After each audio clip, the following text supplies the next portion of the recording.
पशु बैठ गया, खड़ा नहीं हो पा रहा है, कमज़ोरी है, तो क्या करना चाहिए?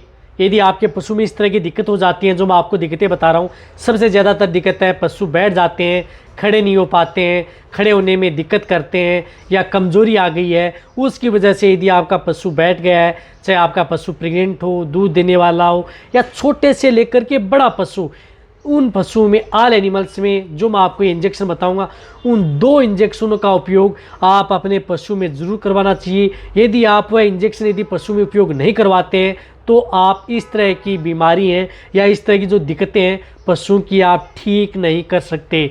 तो वह इंजेक्शन तो ज़रूर लगवाना है। जो वेटेरियन देख रहे हैं या जो पशुपालक देख रहे हैं, उनको ये आज की वीडियो बहुत ही प्रॉपर होने वाली है, क्योंकि बहुत इस तरह कमेंट्स आ रहे थे कि सर कुछ इस तरह के इंजेक्शन ज़रूरी बताएं कि जब पशु बैठ जाए तो उस स्थिति में इंजेक्शन लगाने ही लगाने हैं, वह तो बहुत ज़्यादा ज़रूरी है। तो आज की वीडियो के अंदर बताया जाएगा। वीडियो जरूर लंबी होगी, लेकिन स्किप करके मैं देखना, पूरा देखना।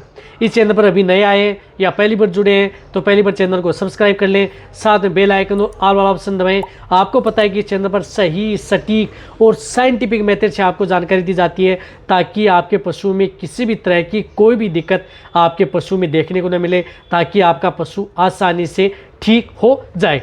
अब देखो, वह इंजेक्शन किस तरह की स्थिति यदि आपके पशु में हो जाए, ऐसे में यदि आपको डायरेक्ट दोनों इंजेक्शन बता दूंगा तो क्या फ़ायदा। जो मैं बता रहा हूँ कि यदि इस तरह की यदि दिक्कत है साथ साथ में, तो भी आप उन दोनों इंजेक्शनों का उपयोग आप अपने पशु में करवा सकते हैं, जिससे कि बेटर रिजल्ट मिले।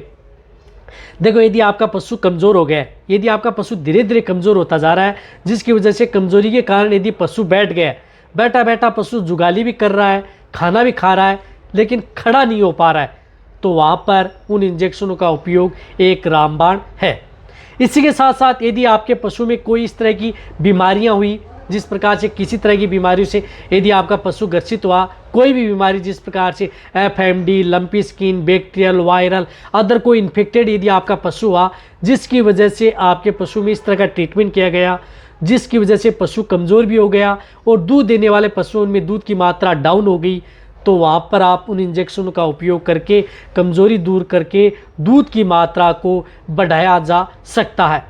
इसी तरह से जो बड़ी बीमारी है, मेस्टाइटिस तरह की बीमारी हो गई, या कई तरह की जो मेटाबॉलिक डिजीज़ हो गई, या कई तरह के जो प्रोटोजोआ जनित रोग हो गए, बेबियोसिस, फिलेरियोसिस, जिसकी वजह से पशुओं के शरीर के अंदर एक तो इम्यूनिटी का डाउन होना, साथ में ब्लड में हीमोग्लोबिन RBC की मात्रा का डाउन होना, वहाँ पर भी इस तरह के केस जो आप फील्ड में बहुत ज़्यादातर देखने को मिलते हैं, वहाँ पर आप इन इंजेक्शनों का उपयोग, यदि पशु को जल्दी रिकवरी लेना है, ठीक नहीं हो पा रहा है, आप पता है कि पशु कंट्रोल हो गया है, टेम्परेचर टूट गया है, नॉर्मल हो गया है, लेकिन पशु प्रॉपर नहीं ठीक हो रहा है, तो वहाँ पर आप उन इंजेक्शनों का उपयोग करवा सकते हैं। सबसे ज़्यादा बेनिफिट देखने को मिलता है।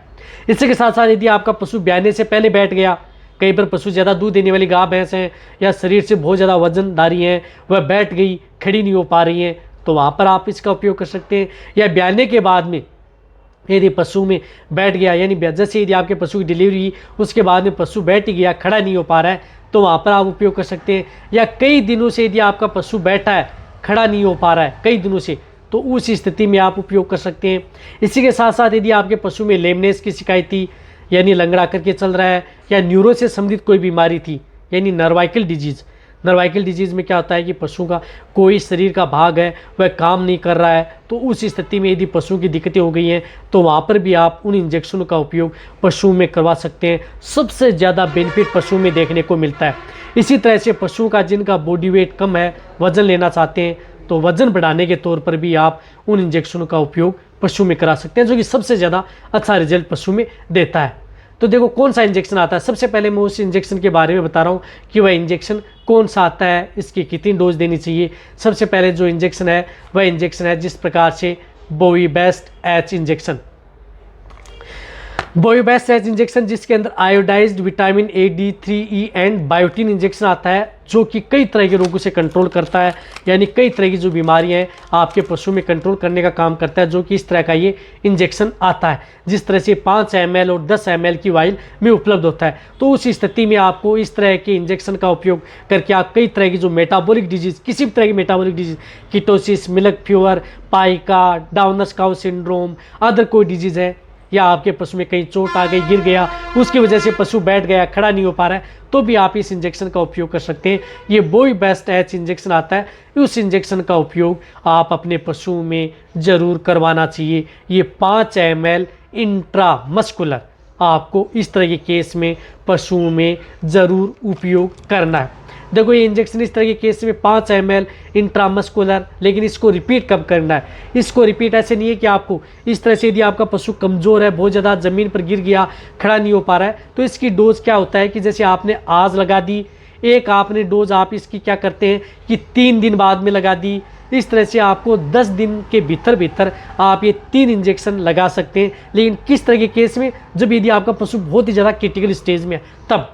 यदि नॉर्मल है, पशु बैठा हुआ है, जुगाली कर रहा है, शरीर चेष्ट पुष्ट है, तो इसको सप्ताह में यानी 7 दिन में एक बार आपको इस इंजेक्शन का उपयोग करना है। हर 7 दिन में आपको ये इंजेक्शन लगाएं। अन्यथा आपको 10 दिन के भीतर 3 बार आप इस इंजेक्शन का उपयोग कर सकते हैं, जिनकी वीकनेस बहुत ज़्यादा आ गई है, कमजोरी आ गई, खड़े नहीं होने। अन्यथा आपको जो मैंने बताया इस तरह से आप, चाहे इंजेक्शन प्रेग्नेंट हो, दूध देने वाला हो, सभी तरह के पशुओं के लिए ये इंजेक्शन सेफ रहता है। कोई भी नुकसान आपके पशु में नहीं करेगा। इसके अलावा कई तरह की जो स्थिति हैं उनको भी ये कंट्रोल करने का काम करता है। तो ये इंजेक्शन जो कई बार क्या करते हैं कि जो वेटरनरी इस तरह की बीमारी के अंदर इन इंजेक्शन का उपयोग नहीं करते हैं, जिसकी वजह से उनको बेटर रिजल्ट देखने को नहीं मिलता है। तो ये इंजेक्शन ज़रूर आपको लगवाना चाहिए। इसके साथ साथ कौन सा इंजेक्शन है दूसरा जो लगभग इस तरह के केस के अंदर हर वेटरनरियन उस इंजेक्शन का उपयोग करता ही करता है, क्योंकि वह इंजेक्शन तो बहुत ज़्यादा ज़रूरी है। वह इंजेक्शन यदि उपयोग नहीं करेंगे तो उस तरह की बीमारी को आप इलाज कर ही नहीं पाएंगे। तो उसमें होता है मिकोवेट अक्सल। तो मिकोवेट अक्सल इंजेक्शन इस तरह की बड़ी बीमारी का रामबाण इंजेक्शन है। तो ये मिकोवेट इंजेक्शन जिसके अंदर साल्ट है मिथाइलोकोबालामिन, ये इंजेक्शन बहुत अच्छा इंजेक्शन है। ये इंजेक्शन इस तरह की बीमारी में जरूर उपयोग करना चाहिए। 10 ml जो बड़े पशु हैं उनमें आप 10 ml से लेकर के 15 ml ये इंट्रामस्कुलर भी आप लगा सकते हैं और इंट्राविनस, यानी दोनों रूट से ये मिकोवेट अक्सल इंजेक्शन लगता है। तो आप इंट्राविनस यानी डायरेक्ट नस में लगाएं आप ये इंजेक्शन। जो मैंने विटामिन वाला बताया ये सिर्फ मांस में लगता है, और ये क्या करता है, मांस में भी लगता है और नस में भी लगता है। तो ये आप नस में लगाएंगे तो ज़्यादा अच्छा रिजल्ट मिलेगा।